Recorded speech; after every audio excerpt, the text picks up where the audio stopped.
Bonjour et bienvenue à toutes et tous dans cette vidéo. Alors vidéo plutôt consacrée au sujet Green IT, où on va découvrir un outil de mesure des émissions de gaz à effet de serre liées aux usages des outils de productivité Microsoft 365. Donc c'est un outil qui va plutôt s'adresser aux responsables de la durabilité qui souhaitent faire des rapports et qui souhaitent quantifier l'impact carbone lié à l'usage de ce tenant. J'ai le plaisir de co-animer cette vidéo avec Rémi. Bonjour Rémi. Hello.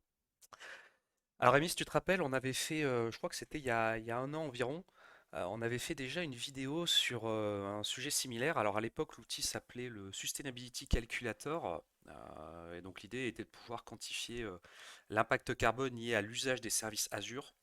Ça a été renommé depuis, et désormais on va parler maintenant d'émissions impact dashboard. Alors que ce soit pour Azure et désormais pour Microsoft 365. Alors je précise qu'au moment où on enregistre la vidéo, cet outil qui est une application SaaS Power BI est toujours en pré-version, donc tout n'est pas finalisé, mais on va vous faire découvrir les informations qui sont déjà disponibles à l'intérieur. Alors juste un mot en termes de prérequis, si vous souhaitez pouvoir utiliser cet outil, il vous faudra bien évidemment un abonnement professionnel à Microsoft 365 ou Office 365.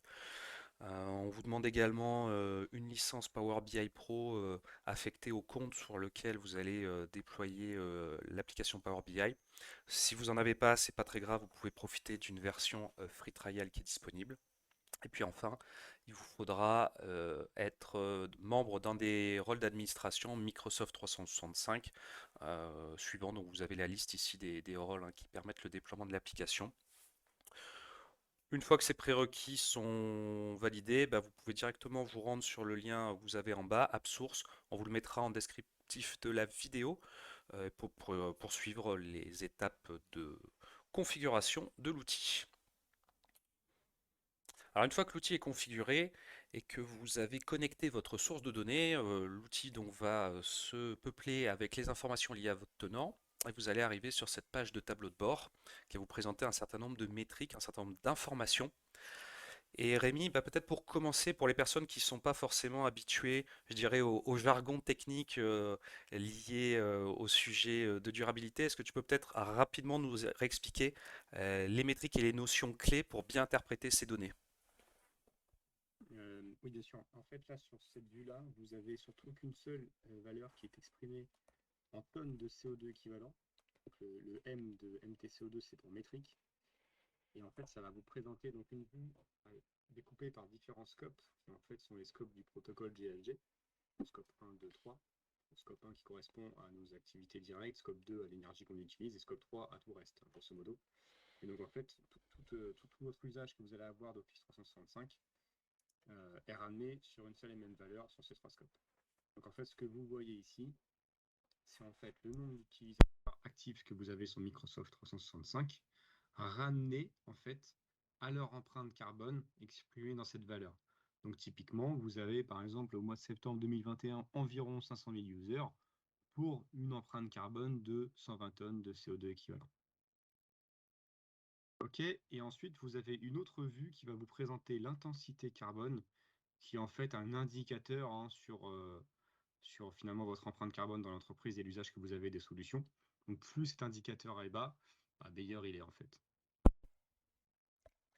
Alors, précision également, parce qu'on a eu régulièrement la question sur notamment l'association entre ces données et les services Microsoft 365. Il faut bien avoir en tête que ces émissions-là, elles correspondent à l'usage des services Microsoft 365 principaux. Donc, ça va être essentiellement Exchange Online, SharePoint Online, OneDrive for Business et bien sûr les utilisations liées à Microsoft Teams. Alors vous avez aussi la possibilité bien sûr de filtrer par période de calendaire ces données-là si vous souhaitez zoomer en particulier sur un mois par exemple ou certains mois de l'année pour étudier les émissions liées à vos usages.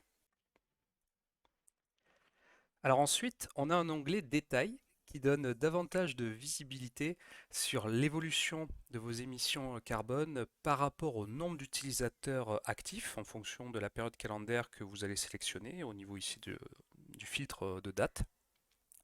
Alors vous avez aussi à droite les tendances de vos émissions à la hausse ou à la baisse par rapport au mois précédent. C'est toujours utile de pouvoir comparer. Et nous fournissons également en bas ici le découpage des émissions sur les trois scopes du protocole GHG, mais de votre point de vue, toutes ces émissions seront bien sûr comptabilisées dans votre scope 3. Et puis enfin, on a cette carte du monde assez pratique qui illustre la quantité d'émissions par région géographique. Alors une petite précision au niveau de cette carte et des points que vous voyez apparaître. Euh, Si vous avez par exemple décidé d'héberger votre tenant 365 en Europe, en France par exemple, vous pouvez être surpris par le fait que certaines régions où a priori vous n'avez pas d'activité apparaissent tout de même et donc génèrent pour partie un certain nombre d'émissions. Alors, il faut savoir que pour certains traitements, vos données peuvent être effectivement traitées par des serveurs qui sont en dehors de la région de résidence des données au repos. Donc c'est pour ça qu'on peut voir apparaître des zones ici qui contribuent aux émissions par rapport à l'usage de ces services de productivité. Mais dans tous les cas, ce qu'il faut bien retenir, c'est que du point de vue du stockage de vos données au repos, ces données sont toujours stockées, bien entendu, dans votre région d'origine. Rémi, peut-être un mot maintenant sur la vue liée aux économies potentielles qu'on peut réaliser avec les solutions Microsoft 365 versus des déploiements qui seraient faits à demeure. Ouais, c'est une vue comparative que vous avez entre une infrastructure que vous pourriez avoir finalement sur site versus une infrastructure que vous avez déjà finalement, mais en SaaS, chez Microsoft. Et donc en fait, la vue que vous avez en bleu, c'est les émissions carbone représentées par les services de Microsoft, Exchange et SharePoint en l'occurrence ici, qui sont de 75 tonnes de CO2, versus si vous étiez resté on-premise, qui serait de presque 2600 tonnes. Si tant est que vous ayez mis en fait votre infrastructure sur des serveurs physiques séparés, alors que c'est pour ça que d'ailleurs on a mis l'eau, alors que si vous partez sur une infrastructure et que vous l'avez déjà finalement de type VMware, Hyper-V, vous avez virtualisé, voilà, que vous avez déjà finalement peut-être même mis un peu d'énergie renouvelable, vous avez fait le nécessaire, bah là vous pouvez partir sur high, et en fait ça va permettre de baisser justement votre empreinte carbone, de faire une comparaison un peu plus réaliste, mais malgré tout, bah voilà, vous voyez que vous êtes quand même à 543 tonnes de CO2 si vous étiez resté on-premise, donc vous avez, bah, en passant sur les services de Microsoft, on va dire, réduit votre empreinte carbone de l'ordre de 86%. On a ensuite un onglet qui va vous permettre de préparer, filtrer les données relatives à vos émissions en vue de les exporter de la plateforme et puis pouvoir les utiliser dans des rapports internes à titre d'information. Et vous allez pouvoir corréler ces données-là avec le nombre d'utilisateurs actifs de vos services 365.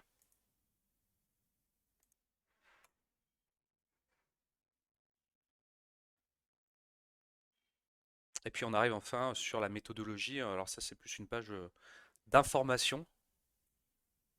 Vous allez retrouver en fait bah, les différents scopes qu'on a évoqués tout à l'heure, basés sur le Greenhouse Gas Protocol, et puis surtout bah, la méthode de calcul de Microsoft qui est basée finalement sur la région dans laquelle vous êtes positionné, et du coup sur le type d'énergie qui alimente cette région, mais notamment aussi sur les serveurs physiques bah, qui sont positionnés dans le serveur sur lequel vous-même vous avez vos données, etc. etc. Et en fait c'est tout ce calcul-là qui est fait et qui est présenté sous une seule et même valeur encore une fois, mais qui est exprimé en tonnes de CO2 Mm, équivalent. mm. Oui, on vous encourage à lire cette partie méthodologie qui est assez intéressante, assez digeste, et puis avec des liens si vous voulez approfondir, notamment pour parfaire vos connaissances sur le protocole GHG ou les méthodologies en tout cas qu'on utilise derrière pour faire le calcul et la restitution de ces émissions par rapport à votre usage des services en ligne. Voilà pour cette première découverte de l'émission Impact Dashboard Microsoft 365. Vous avez un dernier onglet si vous souhaitez avoir plus d'informations à la fois effectivement sur l'utilisation de l'outil, ou si vous voulez en savoir plus en tout cas sur les initiatives de Microsoft liées à la durabilité et puis tous les investissements qu'on fait pour rendre nos data centers plus efficaces, moins énergivores et tout ce qu'il y a autour globalement de ce sujet-là. Alors là, on s'est concentré, Rémi, sur un outil qui permet d'avoir les émissions carbone liées à l'usage vraiment des services Microsoft 365. On peut aller plus loin également avec un autre outil qui s'appelle le Sustainability Manager. Si tu veux nous en parler peut-être juste C'est brièvement. ça.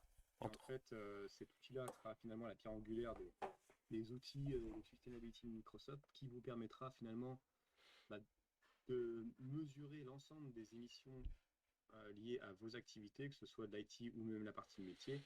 Et dans cet outil-là, finalement, vous allez être en capacité de connecter ces émissions Impact Dashboard, qui soient sur Azure M365, pour remonter finalement les informations relatives à vos consommations dans cet outil et du coup centraliser l'ensemble des données.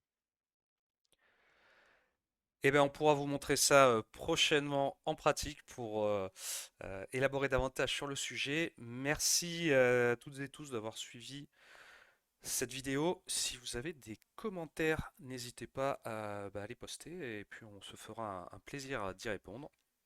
Merci Rémi pour toutes ces informations comme toujours très très claires. Et puis on vous donne rendez-vous prochainement pour de nouvelles sessions techniques sur ces sujets Green IT et bien plus encore. Merci, à bientôt.